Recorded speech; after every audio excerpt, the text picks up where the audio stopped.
Hola a todos, bienvenidos a una nueva edición, un nuevo episodio en este monitor político. Volvemos para analizar un tema muy interesante que sin duda reconfigura el tablero geopolítico mundial y los equilibrios de poder global.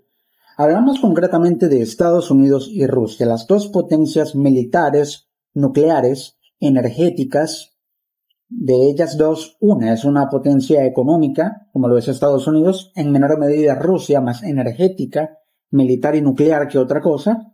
y por supuesto geopolítica. Estas dos potencias básicamente han establecido desde la Guerra Fría una especie de cortina de hierro entre Oriente y Occidente, en los dos polos de poder mundial y dos polos de influencia geopolítica que determinan incluso la forma en la que los países que están dentro de su esfera de influencia y de su área como especies de satélites, por así decirlo, se ven influenciados por incluso en su manera de ver la vida, de ver la existencia, de ver el destino y el propósito de las naciones. Por lo tanto, la negociación que se ha llevado a cabo, más que una cumbre, más que una reunión, más que una conversación, ha sido una negociación entre Donald Trump, presidente de Estados Unidos, y Vladimir Putin, presidente de Rusia, presidente dictador de la Federación Rusa. Entonces tenemos una situación en la que ambos polos de poder, sin duda alguna, están prácticamente repartiéndose el mundo, pero hay que analizarlo con pinzas porque los pormenores de esta reunión, de esta cumbre, determinan que a grandes rasgos el principal resultado es que no hubo resultado. La principal consecuencia es que no hubo un acuerdo en esta cumbre, en esta reunión, para poner fin a la guerra de Ucrania, pero esto sin duda deja mucho abierto, muchos escenarios abiertos, y esos escenarios abiertos van más allá de las fronteras de Ucrania y de las fronteras de Europa, siendo Ucrania la última frontera de Europa, ya en lo que es Europa del Este. Entonces, tenemos una situación en la que Ucrania afirma que no aceptará concesiones territoriales a Rusia. Además, Ucrania ya se pronunció y rechazó la propuesta de Putin de que el gobierno ucraniano retire sus tropas de los territorios, las regiones de Donetsk y Luhansk, ya que eso daría ventaja a Moscú y facilitaría nuevos avances hacia la zona del Dnieper o Dnipro. Según información del reconocido diario Financial Times. Ahora, Ucrania se ha pronunciado. Ucrania ha dicho, por supuesto, que no va a ceder estas regiones que considera ucranianas, pero lo cierto es que no hay ninguna solución posible en este juego de poder si Rusia no hace concesiones territoriales, es decir, si no cede parte de su territorio y acepta convertirse en un país más pequeño. Por lo tanto, también debería renunciar a Crimea y esto lo ha dicho Donald Trump. Donald Trump ha dicho que Ucrania debe renunciar a la península de Crimea, que según datos históricos, documentos y muchos analistas, históricamente le ha pertenecido a Rusia, ha sido territorio ruso. Y Donetsk y Luhansk son regiones que son ruso-parlantes. Allí se habla ruso y han tenido una influencia de Rusia a lo largo de la historia, pero han sido territorialmente administradas por Ucrania hasta que Rusia ocupó con grupos pro-Putin esas regiones con el pretexto político de desnazificar esas regiones de Ucrania y posteriormente la invasión de Ucrania para desnazificar todo el territorio ucraniano. Es decir, Putin asegura que Ucrania debe ser purgada, limpiada de la presencia nazi, supuesta, presunta presencia nazi en ese territorio,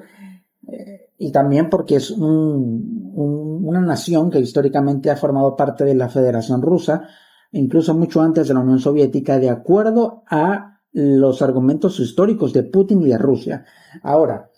más allá de lo histórico, el pragmatismo es lo que domina y Estados Unidos impone la tesis de que tiene que haber una renuncia expresa a Crimea y también a esos dos territorios, Donetsk y Luhansk, de Ucrania, por parte de Ucrania, para que Putin acepte finalizar la guerra. Sin embargo, según un reciente cable urgente de la agencia francesa AFP, Putin le dijo a Trump que está listo para reunirse con Zelensky. Se dio también una reunión en la Casa Blanca entre Donald Trump y los líderes de la Unión Europea, entre ellos la primera ministra italiana Giorgia Meloni, el canciller de Alemania Friedrich Merz, el presidente de Francia Emmanuel Macron, también el presidente de Finlandia Stubb, también el líder de la OTAN, el holandés, ex primer ministro de Holanda Mark Rutte, por supuesto el presidente de Ucrania Volodymyr Zelensky, y también la presidenta de la Comisión Europea Ursula von der Leyen. Esta reunión, por supuesto, le sirvió más a nivel mediático que para otra cosa a Donald Trump, pero por supuesto también hubo un acuerdo diplomático allí, y es que se ha acoplado Estados Unidos con Europa, con la Unión Europea, para llegar a un acuerdo entre ambos que permita crear un canal de negociación y de comunicación entre Rusia y Ucrania, es decir, que ambos sean mediadores entre los dos países, que Estados Unidos, por supuesto, con protagonismo absoluto, y en un rol auxiliar, la Unión Europea, sean intermediarios para organizar logísticamente, políticamente y diplomáticamente una reunión, la tan esperada cumbre entre Putin y Zelensky. Esta eventual o hipotética reunión podría llevarse a cabo este año, de acuerdo a lo que han declarado Putin y Trump. Pero hay que tener en cuenta que en la reunión en Alaska, Putin y Trump no solamente aceptaron negociar el final de la guerra de Ucrania, sino que muy probablemente, y eso no se dijo, en la rueda de prensa posterior de Trump y Putin, tampoco hubo un comunicado oficial de ambos gobiernos, de ambos países, de ambos presidentes, sobre la reunión, pero se baraja la posibilidad y no se descarta como un escenario que haya ocurrido una discusión de puntos clave más allá de Ucrania, que son las zonas de influencia de Rusia y Estados Unidos. Básicamente, Estados Unidos ha vuelto a lo que es la doctrina Monroe de América para los americanos y de mantener todo el hemisferio occidental, toda América, bajo la influencia estadounidense nuevamente, bajo el control del dominio geopolítico, geográfico y estratégico militar, mientras que Rusia ha planteado la posibilidad, o mejor dicho, la exigencia de que toda la esfera asiática, europea del este, y también con la dupla con China y la alianza tripartita Rusia, China, Irán, sean el hegemón de Oriente, del hemisferio oriental. Es decir, que Rusia mantenga sus zonas de influencia en Asia y en Europa del Este, pero también en el Ártico. Y eso, por supuesto, de alguna manera, es, en términos prácticos, una repartición del mundo o una división del mundo en dos partes. Una especie de guerra fría o de acuerdo post-guerra fría, un acuerdo tácito, implícito, que lleva a entender, y eso es algo que no fue oficializado, se barajó y muchos medios lo mencionaron, no como algo confirmado, sino como una hipótesis, y es que incluso se discutiera el tema de Venezuela, muy álgido en las reuniones, en esta reunión entre Putin y Trump en Alaska. Ahora, ¿qué pudo haber significado Venezuela para ambos países? Si bien no es una prioridad, no era una prioridad en esta agenda bilateral, claramente hay que tener en cuenta que es un punto importante en cuanto a la influencia o a las áreas de influencia, porque si bien geográficamente Venezuela se encuentra en el hemisferio occidental, que tiene una influencia cultural, política, comercial, histórica, no actual, histórica, desde Estados Unidos o con Estados Unidos o hacia Estados Unidos, actualmente los acercamientos políticos y diplomáticos de Venezuela por parte del gobierno de facto que allí impera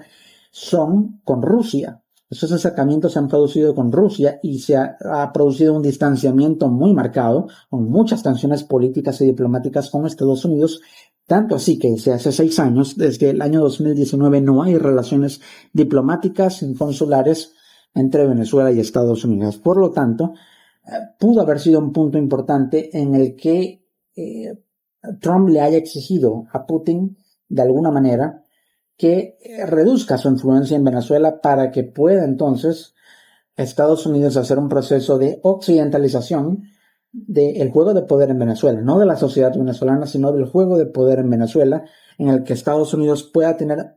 pista libre para aumentar más su influencia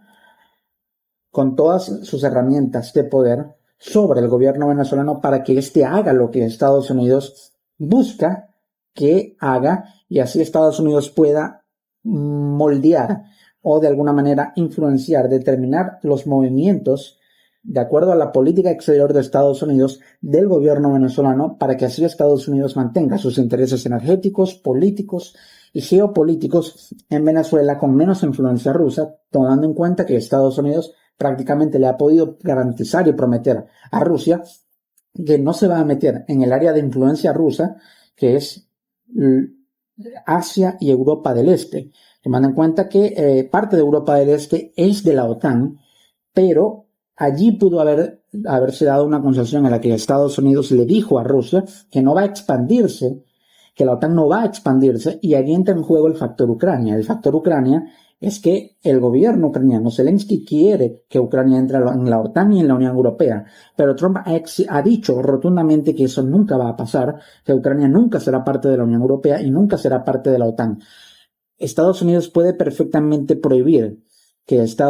Ucrania llegue a ser alguna vez parte de la OTAN. No puede prohibir que llegue a ser parte de la Unión Europea, pero indirectamente la influencia de Estados Unidos sobre la Unión Europea es tan alta, tan grande, que puede hacer que la Unión Europea frene el hipotético ingreso de Ucrania en la Unión Europea. Entonces, al lograr Estados Unidos con sus palancas de presión evitar que Ucrania entre en la Unión Europea y en la OTAN, eso le da una garantía a Putin de que Estados Unidos cumple su palabra y le hace esa concesión esperando que Rusia reduzca su influencia en un punto clave del hemisferio occidental a nivel geopolítico, geográfico, energético, como lo es Venezuela, por tener una ubicación geográfica y geoestratégica privilegiada en el mundo, ubicado en el norte de América del Sur, justo en el ombligo, prácticamente en el ombligo del hemisferio occidental del continente americano y a una cercanía de apenas 2 o 3 horas de Florida, de la península de Florida, ya territorio estadounidense, y a una cercanía de solo 5 horas de Washington, el centro de poder de Estados Unidos y del mundo. Esto le permite tener mayor influencia a Estados Unidos sobre ese punto neurálgico a través del cual Estados Unidos buscaría, Washington, la Casa Blanca buscaría moldear las relaciones con el resto de América y convertir a Venezuela en un hub, por supuesto, un hub o un centro neurálgico de influencia energética, política y geopolítica, siempre y cuando la política exterior de los estadounidenses esté orientada a que en Venezuela cambie la dinámica de poder interna. Ahora, esto por supuesto es un escenario muy muy factible y pudo haber sido de alguna manera algo que se discutió, no que directamente se negoció como una prioridad, sino que se discutió como una posible concesión que puedan hacerse ambos en una futura nueva ronda de negociaciones con respecto al final de la guerra de Ucrania. Ucrania y Venezuela no están conectados directamente, pero ambos están en las órbitas de poder y de influencia de las dos potencias más grandes del mundo. Venezuela está en la órbita de poder e influencia de los Estados Unidos por estar ubicado en América y Ucrania está ubicado en la órbita de poder e influencia de Rusia por estar ubicado en Europa del Este, por tener frontera con Rusia, con el lado europeo de Rusia, pero con la Federación Rusa en general, por supuesto, y esto hace que ambos de alguna manera lleguen a ser, ambos temas lleguen a encontrarse como un puente para un posible acuerdo en un punto, al menos en un punto, que es de alguna manera garantizarse a Rusia que no se va a expandir la OTAN y Ucrania estará en la Unión Europea y garantizarse a Estados Unidos que Rusia va a reducir su influencia también militar con acuerdos de armamento, de venta de armamento ruso a Venezuela, un tema muy importante que no le conviene a Estados Unidos. Y esto significa, por supuesto, que la negociación se ha desarrollado en un clima de intercambio o de promesas de intercambio entre Trump y Putin. Sin duda alguna, fue una serie de concesiones o de acuerdos previos para futuras concesiones que ambos se han hecho. Tú me darás esto, yo te daré esto. Por lo tanto, estamos en un tablero en el que prácticamente hay una negociación bilateral, no multilateral. El mundo se está repartiendo a dos bandas. La Unión Europea no está jugando un rol de actor ejecutor en esto.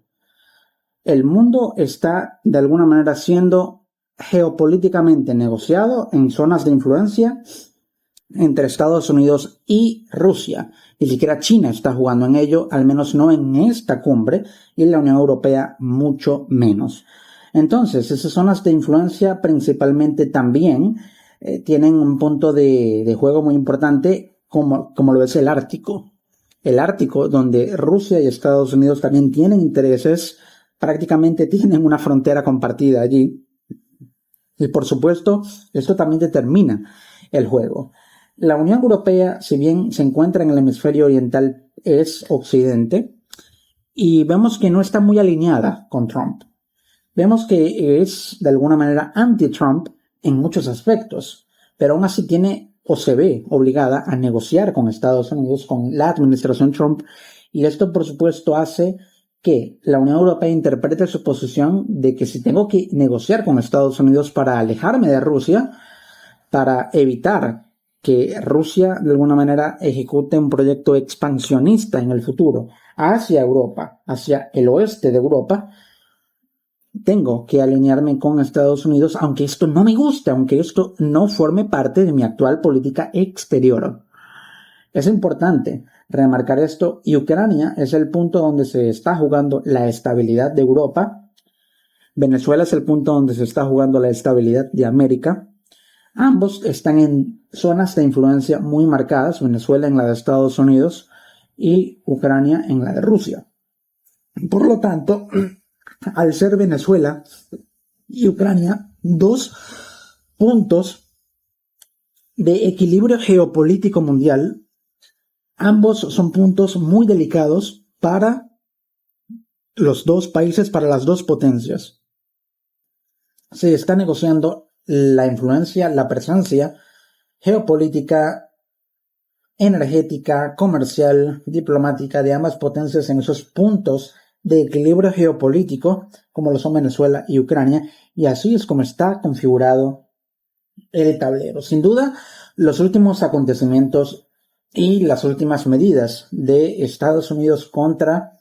Venezuela, contra la dinámica de poder que actualmente hay en Venezuela, contra ese sistema, sin duda alguna coloca a Estados Unidos en una posición en la que está tomando posiciones muy interesantes que hay que analizar.